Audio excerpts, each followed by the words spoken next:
Born as Celeste DuPont in a small Louisiana town, the woman who would later be known as Madame Celeste grew up surrounded by poverty and superstition. Her mother was deeply involved in voodoo practices, while her father, Jean-Paul, was a charming con artist who drifted in and out of her life.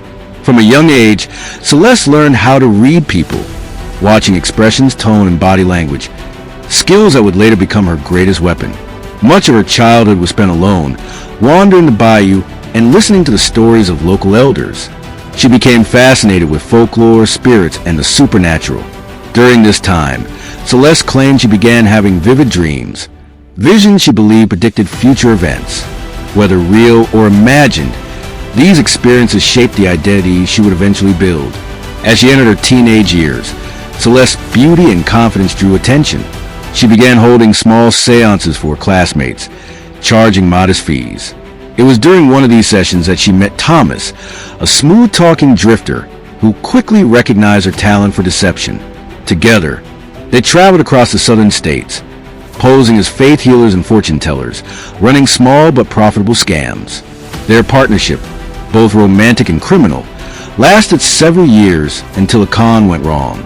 Thomas was arrested, but Celeste escaped. That moment forced her to reinvent herself. She changed her appearance, adopted a foreign accent, and became Madame Celeste, a mysterious psychic from Europe. Moving from town to town, she refined her craft. She mastered cold reading, emotional manipulation, and exploiting grief. Her reputation grew, and so did her ambition. Eventually, she settled in Aviara Cove, where she planned her most elaborate operation yet, one she believed would grant her real power. At the center of the story were Robert and Elizabeth Moran, a wealthy couple known for elegance and generosity. Robert was a respected financial expert, while Elizabeth was admired for her charity work. Beneath their perfect image, however, were deep fears and unresolved pain. Robert feared losing his wealth, while Elizabeth was haunted by the death of her twin sister. Elizabeth first heard of Madame Celeste through town gossip. Though skeptical, her grief pushed her to seek answers. Robert dismissed psychics as nonsense, but seeing his wife's emotional decline, he agreed to attend a session. From the moment they entered Madame Celeste's candlelit parlor, she read them expertly.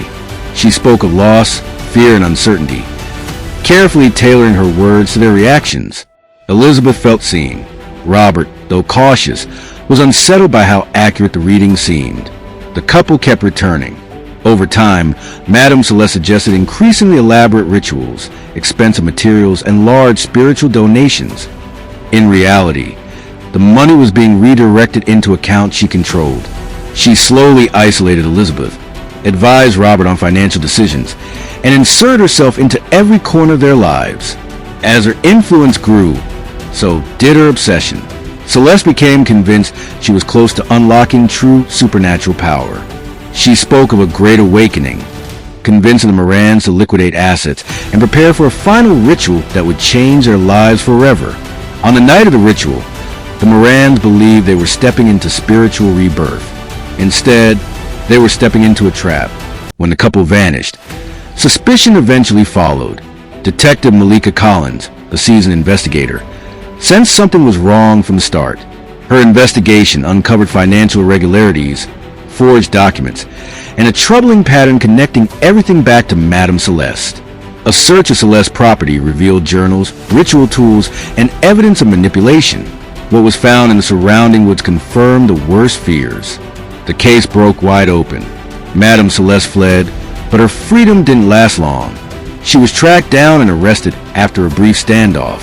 In court, overwhelming evidence exposed years of fraud, manipulation, and murder. Former associates testified. Financial records told their story, and her carefully crafted persona collapsed. The jury found Celeste DuPont guilty on all counts. She was sentenced to life in prison without parole, ending a reign built on lies, grief, and greed. What began as deception escalated into tragedy, proof that the most dangerous monsters don't need supernatural powers. They just need people willing to believe. If this story kept you on edge, subscribe and turn on notifications. Our next video dives into another chilling case of deception, obsession, and crime.